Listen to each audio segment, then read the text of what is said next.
নমস্কার বন্ধুরা, আমি অর্চনা। আমার চ্যানেলে আপনাদের স্বাগত। তো আজকে আমি একটা নতুন ধরনের কেক তৈরি করব। এক বাটি দুধ ও ময়দা দিয়ে তৈরি বাটি কেক প্রেসার কুকারে তৈরি করব। আর এই দেখুন কি সুন্দর হয়েছে, কত স্পঞ্জি, দেখে নিশ্চয়ই বুঝতে পারছেন। তো চলুন আমি কিভাবে তৈরি করি দেখে নেওয়া যাক। এখানে আমি নিয়েছি কিছু কাজু আর কিছু কিশমিশ। এরপর এগুলোকে টুকরো টুকরো করে কেটে নেব।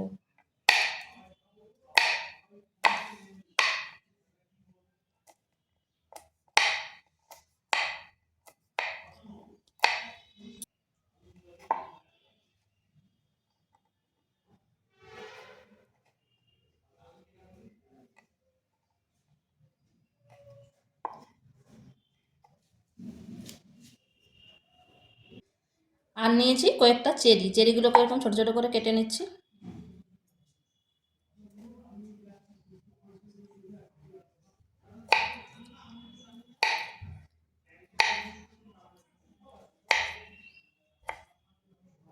এগুলো কাটা হয়ে গেছে। এরপর এখানে নিচ্ছি এক বাটি দুধ। দুধটা আমি গরম করে ঠান্ডা করে নিয়েছি। আর দিচ্ছি হাফ বাটি চিনি। আর এখানে দিচ্ছি রিফাইন তেল। এরপর এগুলো ভালো করে মিশিয়ে নিতে হবে।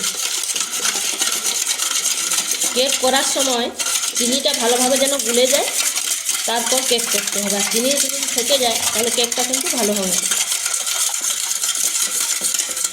একেবারে চিনিটা গুলে গেছে।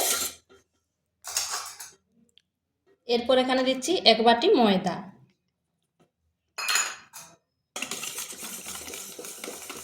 ময়দাটা ভালোভাবে মিশিয়ে নিচ্ছি।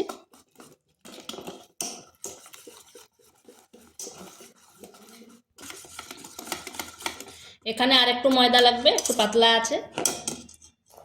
এক বাটি দুধে 1.5 বাটি ময়দা লাগবে।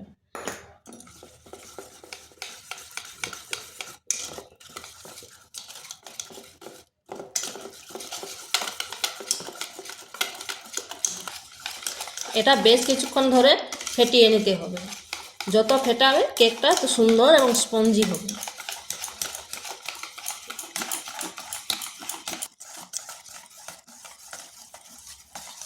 ঠিক এইভাবে হবে ফেটানোটি।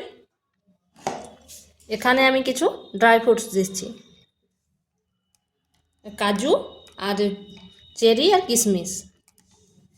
এগুলো কেকের ভিতরে থাকলে মুখে লাগলে ভালো লাগবে খেতে।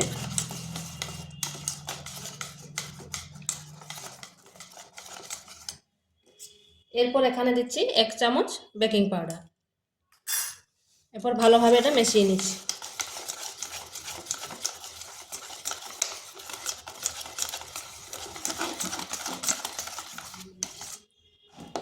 আর দিচ্ছি 1 চামচ ভ্যানিলা এসেন্স।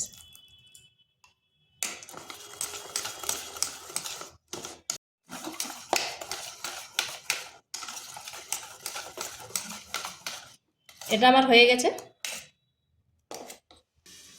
এখানে আমি 2টো বাটি নিয়ে নিয়েছি। এরপর বাটিতে তেল দিয়ে দিচ্ছি।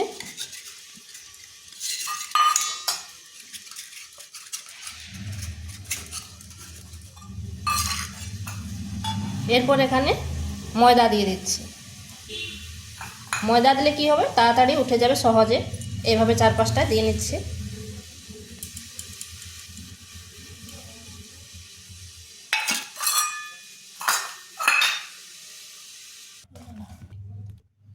এরপর ব্যাটারটা দিয়ে দিচ্ছি।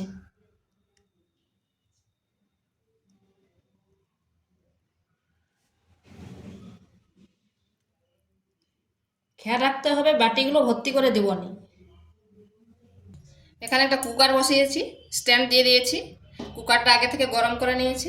এরপর বাটি দুটো দিয়ে দিচ্ছি, কিন্তু খুব সাবধানে দিতে হবে যেন হাতে না লাগে।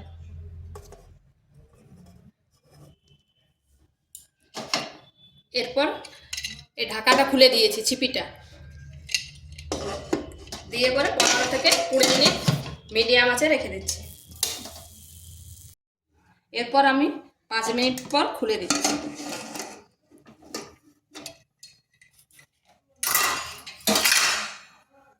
এরপর উপরে কিছু আমি দিয়ে দিচ্ছি, কাজু দিচ্ছি আর চেরি দিচ্ছি। যদি প্রথমে দেওয়া হয় তাহলে চেরিগুলো ডুবে যায়।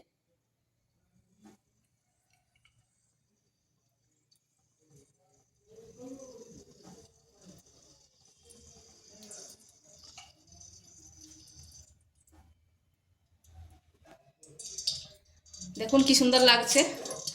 আর আগে দিলে ডুবে যেত। আর ঢাকা দিয়ে আর 10 মিনিট রেখে দিচ্ছি।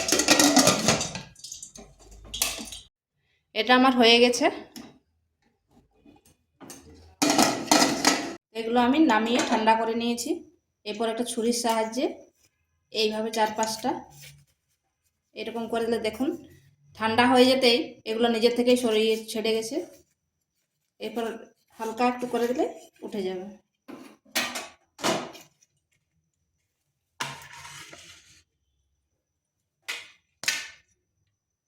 দেখুন কি সুন্দর উঠে গেছে, ঠিক বাটির মাপের।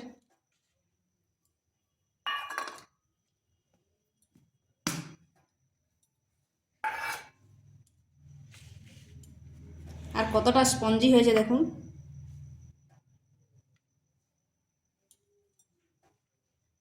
তো ভিডিওটা ভালো লাগলে লাইক শেয়ার কমেন্ট অবশ্যই করবেন। আর নিত্য নতুন রেসিপি পাওয়ার জন্য চ্যানেলটিকে সাবস্ক্রাইব করবেন।